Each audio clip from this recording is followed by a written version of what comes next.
여러분 안녕하십니까? CJB 아침 뉴스입니다. 이제 제천과 단양에서도 KTX 열차를 타고 부산까지 오갈 수 있게 됐습니다. 오늘 KTX 중앙선이 완전 개통되면서 제천에서 부산까지 2시간대 이동이 가능해진 건데요. 제2의 경부선 시대가 본격 개막했습니다. 이윤영 기자가 보도합니다.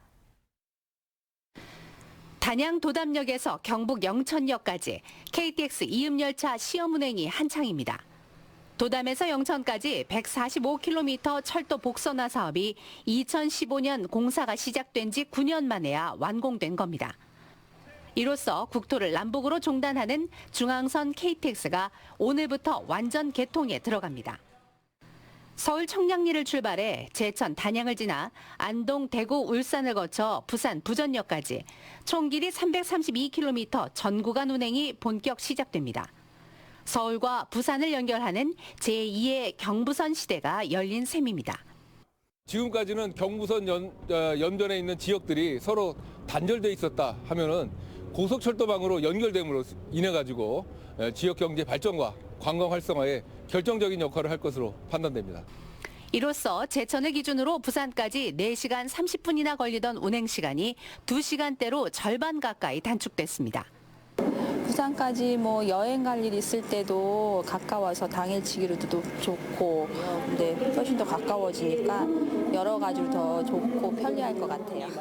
시간이 많이 단축되니까 좀 집 가기도 편해지고 그러다 보니까 자주 이용하지 않을까 싶습니다.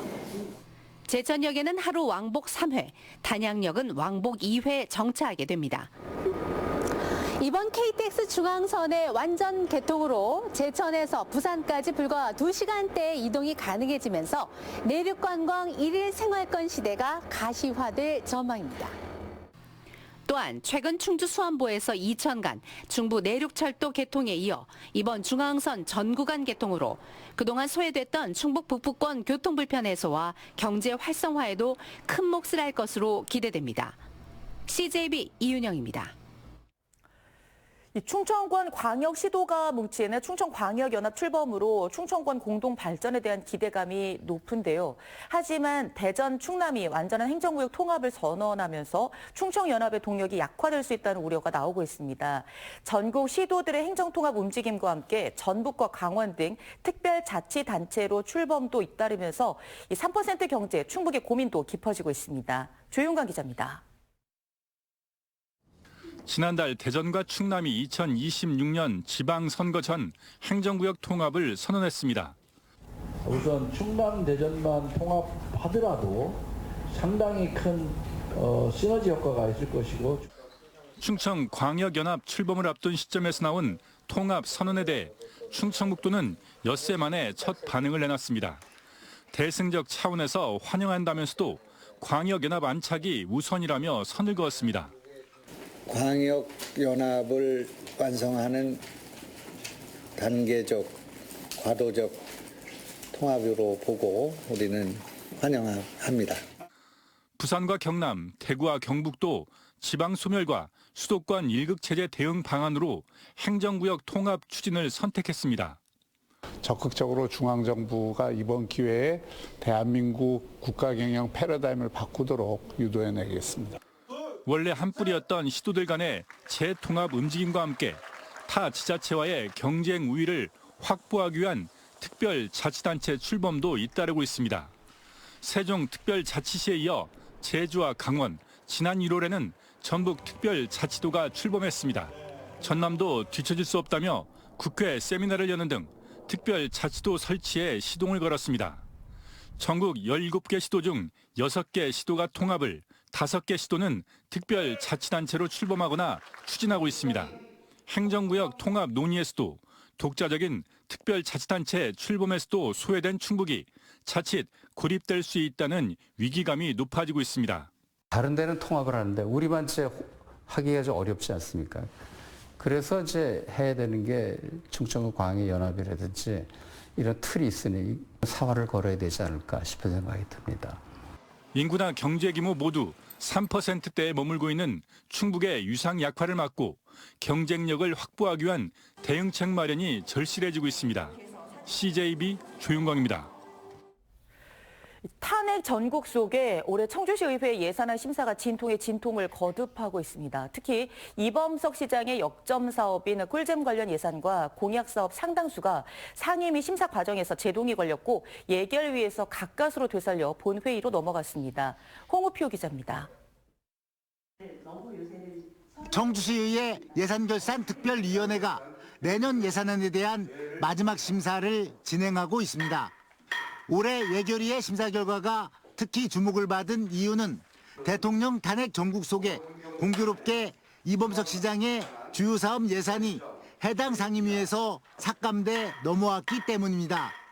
시민들의 호응이 높은 푸드트럭 축제처럼 꿀잼 도시를 위해 복합문화축제로 준비한 미식주 페스타 예산 1억 9천만 원이 전액 삭감된 것입니다.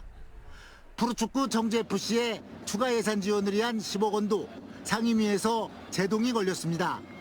특히 이 예산은 충청북도가 이미 같은 비율로 공동 지원을 결정해 놓은 상태였기 때문에 파장이 컸습니다. 난상토론 끝에 예결위는 이들 예산을 부활해 본회의에 넘기기로 결정했습니다. 본 예산 반영이 불투명했던 대연 지하상가 청년특화 사업 관련 예산 30억 원도 반영됐습니다. 하지만 예산안 심사 과정에서 다른 변수가 발생하면서 파행이 거듭됐습니다. 내년 공공하수 처리시설 관리대행 용역비 109억 원을 예결위가 삭감하는 쪽으로 가닥을 잡은 것입니다. 한 예결위원이 이 사업의 통합 발주에 부정적인 발언을 하는 과정에서 담당 부서장의 개인 신상 문제까지 거론하면서 갈등이 빚어졌고 예산 삭감이라는 사달이 날 뻔한 것입니다. 예산이 삭감될 경우 하수 처리 대란이 벌어질 수 있는 긴박한 상황이 전개되자 집행부에 비상이 걸린 것입니다. 결국 본회의에서 부시장이 공식적인 사과를 약속하면서 예산을 다시 반영하는 것으로 결정이 났습니다. 올해 청주시의회의 예산안 심사는 그 어느 해보다 정회와 회의 속개를 반복하면서 진통의 진통을 거듭했습니다. CJB 홍우표입니다. 간호 청소 인력 집단 해고에 반발하던 제천 명지병원 노사가 고용 보장에 전격 합의하며 단식 농성을 중단했습니다. 명지병원 노사는 간호간병 통합병동 재개소 노력, 재개소 후 해고 인력 우선 채용 등의 내용을 담은 노사 합의서에 서명했다고 밝혔습니다. 앞서 명지병원은 경영난 등을 이유로 환경미화팀 18명을 계약 해지하고 간호조무사 등 병동 인력 12명을 해고했습니다. 충북 시민사회단체 연대회의가 올해 충북 지역 10대 시민운동을 선정해 발표했습니다. 1위는 오송 참사 일주기 추모제와 진실규명을 위한 시민진상조사위원회 활동이 차지했고 친일 재산환수운동과 청주시 외국인 카지노 설립 반대운동이 각각 2위와 3위에 올랐습니다. 이 밖에 청주시 예산감시운동 본격 시행과 대청호 골프장 반대 활동 등이 10대 시민운동에 포함됐습니다. 3년 전 성폭행 피해를 호소하던 두 여중생이 청주의 한 아파트에서 극단적 선택을 한 사건 기억나실 겁니다.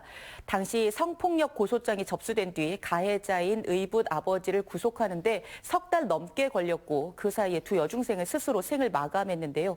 이후 유가족은 관계기관의 대처가 적절하지 않았다며 국가와 청주시를 상대로 민사소송을 제기했는데 법원은 유족이 아니라 기관의 손을 들어줬습니다. 박원 기자가 취재했습니다.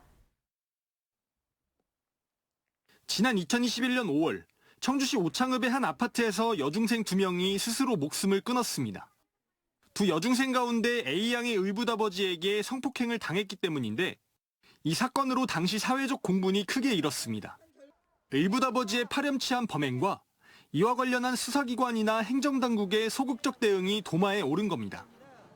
2021년 2월 숨진 학생 B양의 친아버지는 성폭력 사실을 인지하고 경찰에 고소했습니다.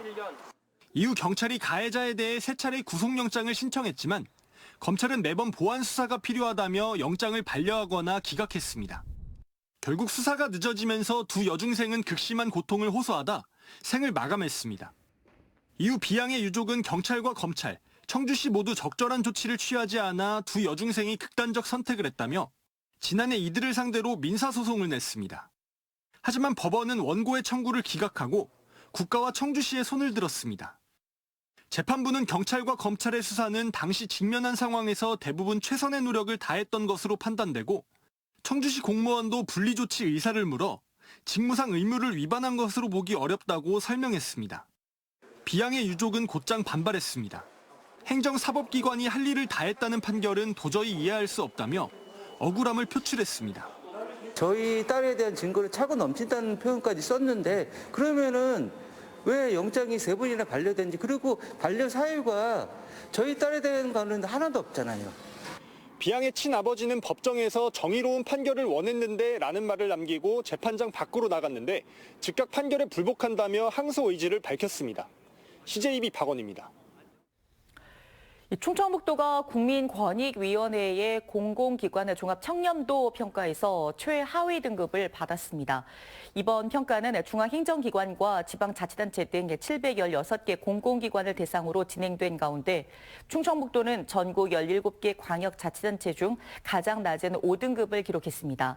한편 충청북도 교육청도 4등급으로 하위권을 기록했으며 도내 11개 시군 중에는 옥천군과 음성, 진천, 증평군이 2등급으로 가장 우수한 평가를 받았습니다.